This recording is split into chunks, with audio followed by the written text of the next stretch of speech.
Recebendo nos estúdios aqui da Rede Nova Onda, o deputado estadual, o professor Sérgio Majeski. Bom dia.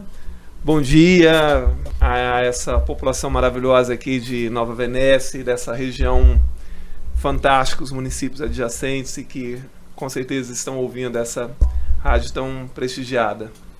O deputado vem visitando escolas estaduais, fazendo o trabalho de fiscalização, mais de 215 escolas visitadas, não é isso, deputado? Exatamente, 215 escolas estaduais desde que começou meu mandato. Nós temos visitado, inclusive, aqui em Nova Venécia. E como o senhor avalia a política educacional atual do Estado? Olha, a política educacional hoje do Espírito Santo, do atual governo, não tem como classificá-la de outra forma, a não ser como uma política que é uma grande farsa. Por quê?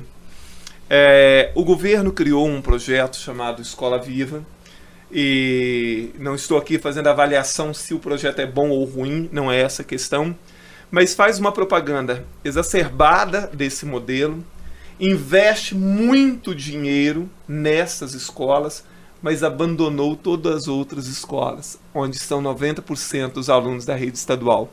Então eu tenho visitado as escolas e tenho visto até o que o diabo duvida em muitas escolas em termos de falta de estrutura, de infraestrutura, de equipamentos, de quadra de esporte, de laboratórios, enfim. E o governo cortou pela metade, já em 2015, o chamado PEDDE. Quer dizer, é um dinheiro que ia direto para as escolas e dava uma certa autonomia para as escolas fazer pequena reforma, comprar alguns equipamentos, etc. Então, e fora o número de escolas fechadas no estado. Parte da população não percebeu, mas em 2 anos e meio o governo fechou 50 escolas estaduais. Agora ameaça fechar 4 escolas em Afonso Cláudio, 3 em Alegre, 2 em São Gabriel da Palha. Então, isso é muito grave. Por quê? Porque é um estado que tem aproximadamente 50 mil jovens de 4 a 17 anos fora da escola. Então, como é que você fecha a escola numa situação como essa? E olha só, toda vez que se fecha a escola, toda vez que não se investe como se deveria nas escolas, não se dá assistência que deveria, você está empurrando os jovens para fora da escola. E há uma relação estreita entre jovens fora da escola e a criminalidade, tráfico de droga, consumo de droga. É só você visitar um IASES qualquer desses que tem no estado e você vai ver que a maioria dos jovens internos ali abandonaram a escola há muito tempo. E o Espírito Santo é o segundo estado brasileiro que mais mata jovens de 12 a 19 anos. Ou seja, isso acaba provocando, né, essa política educacional que exclui os jovens, né, que faz o jovem abandonar as escolas. Isso aumenta cada vez mais a mão de obra que é utilizada pelo crime, porque os jovens acabam sendo atraídos para o crime. Então, assim, a política educacional do Estado, atualmente, ela é uma grande farsa. O governo usa uma propaganda gigantesca desse modelo Escola Viva, enquanto escamoteia ou esconde toda a triste realidade de grande parte das escolas estaduais e o fato de estar fechando escolas em vários pontos do estado.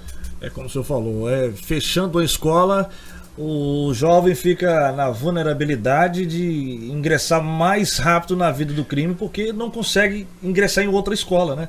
De repente está uma escola longe que não consegue a família levar o próprio jovem para a escola, que a próprio governo às vezes não dá a condição para esse jovem estar na escola, né?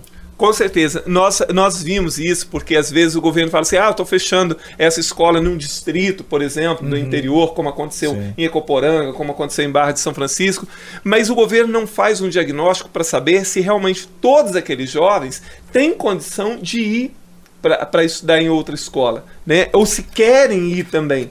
Porque tem que se respeitar o desejo do jovem, porque a lei brasileira ela é muito clara. O jovem tem direito a estudar numa escola próxima à sua residência. Não é uma questão que eu acho, ou você acha, ou que alguém acha. É o que a lei diz. E aqui o governo não respeita a lei. Fora um outro caso que ocorre aqui no Espírito Santo, que é o fato do governo não investir um mínimo de 25% na educação. Todo mundo sabe que, constitucionalmente, estados e municípios têm que investir no mínimo 25% da receita em educação e a União 18%. O governo do estado não faz isso. Só esse ano o governo está deixando de investir 620 milhões de reais na educação. Nos últimos 10 anos, a educação perdeu quase 4 bilhões de reais por essas manobras que o governo faz. Nós entramos com um recurso em Brasília, na Procuradoria-Geral da República, agora já tramita no STF, a gente espera que até o final do ano a ministra Rosa Weber, que está relatando esse caso, né, ela dê o seu parecer final e obriga o Estado do Espírito Santo a voltar a investir um mínimo de 25%. Então, assim, é um absurdo atrás do outro que acontece na educação capixaba e que pouca gente tem conhecimento na realidade, porque acha que o governo está fazendo grande coisa e que esse modelo Escola Viva é para todo mundo e que tem em todo lugar e tal, quando na realidade há uma triste realidade em grande parte das escolas. Queria que o senhor falasse sobre o curso de formação política em Vila Pavão, que acontecerá neste sábado, dia 18. Então, o curso de formação política, na verdade, é um projeto do deputado Padre Honório chamado Interagir para Construir, e é um projeto muito interessante porque ele não tem viés ideológico nem partidário. É de formação política mesmo. Então, tem aulas sobre tripartição de poderes, Constituição, política educacional, gestão pública, enfim. E eu normalmente trabalho os temas tripartição de poderes, reforma política e política educacional. E às vezes também Constituição.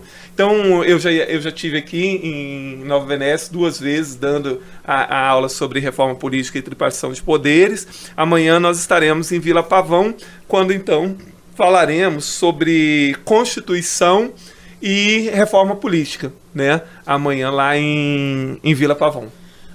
Pois é, eu queria que o senhor falasse então sobre a reforma política, para os nossos ouvintes. Então, toda vez que há uma crise no Brasil, né, como essa que nós vivemos, então sempre você ouve todo mundo falando assim, nós precisamos de uma reforma política, sem reforma política nada vai acontecer, a reforma política é capaz de resolver tudo isso. Uma reforma política, na verdade, ela tinha que ser feita com ampla participação da população. Porque hoje, grande parte do Congresso Nacional, se fizer uma reforma política, vai fazer pensando no seu próprio bem, né, nos seus próprios interesses, e não nos interesses da sociedade. Então, precisaria ser uma reforma com ampla participação da sociedade, para que valesse aquilo que é interesse da sociedade, e não aquilo que é interesse dos partidos e dos políticos, né? E qualquer reforma, não adianta a gente discutir assim, vamos fazer uma reforma que vai proibir a reeleição, vamos fazer uma reforma que vai ter financiamento público ou não vai ter financiamento público, que vai reduzir o tempo de mandato, que vai ampliar o tempo de mandato, não sei mais o quê. Todas essas questões, elas podem ser secundárias, porque, a meu ver, a principal questão hoje de uma reforma política, ou o primeiro item a ser discutido, seria radicalizar a lei ou as leis para punir político corrupto. Porque hoje, você veja bem, um político comete qualquer deslize, qualquer erro, etc. Depois é punido, vai ficar 8 anos sem poder se candidatar. Ora, depois volta e faz tudo de novo. Collor é um grande exemplo disso. Jader Barbalho é outro. Olha lá, foram suspensos no passado. Jader Barbalho chegou a ser preso naquela época e está lá de volta fazendo as mesmas coisas. Então você veja bem, os políticos deveriam então começar a reforma política e dizer, olha, nós vamos criar o número 1, qualquer político comprovada a sua falcatrua, o seu roubo, a sua corrupção, está banido da política. Nunca mais vai poder se candidatar. Então hoje, quantos políticos teriam condição de discutir isso? Você vê que isso nem é discutido na reforma política. Então se discute qualquer coisa, menos radicalizar a punição para políticos corruptos. A prova maior, então, de que as pessoas não estão tão interessadas assim em fazer uma reforma que melhore todo o quadro que nós vivemos hoje, né? Então, eu acho que tem muitos pontos que precisam realmente ser debatidos, a questão da reeleição, a questão da coligação, a questão do financiamento, a questão de reeleição e não sei mais o que. Sim, tudo isso precisa ser debatido, mas desde que a população participe muito disso, que a população seja ouvida, que ela seja consultada e principalmente que se discuta o aprimoramento de mecanismos e da legislação para punir político corrupto. A meu ver, político corrupto tem que ser banido para sempre. Não é uma questão de ficar 8 anos sem poder se reeleger. É não poder se eleger jamais. Porque já comprovou que não é merecedor de confiança de mexer com a coisa pública, com o dinheiro público. Obrigado, deputado, pela sua participação aqui no programa Giro de Notícias. Queria que o senhor deixasse sua mensagem para os nossos ouvintes. Olha, eu queria agradecer muito esse espaço, né? Para mim é uma alegria estar aqui falando com vocês, falando para essa terra tão maravilhosa que é a Nova Venécia e os municípios aqui da região, Boa Esperança, né? Vila Pavão, Jaguaré, que eu tenho certeza que é o alcance daqui de vocês. São Gabriel da Palha, que o alcance de vocês é muito significativo. E deixo aqui o meu abraço e nosso gabinete está à disposição também, né? Nós trabalhamos muito pelas redes sociais, informando quem quiser nos seguir no Instagram ou no Facebook, né? Meu nome é Sérgio Majesca, é só me procurar lá e a gente está sempre à disposição, meu gabinete está sempre de portas abertas para a população.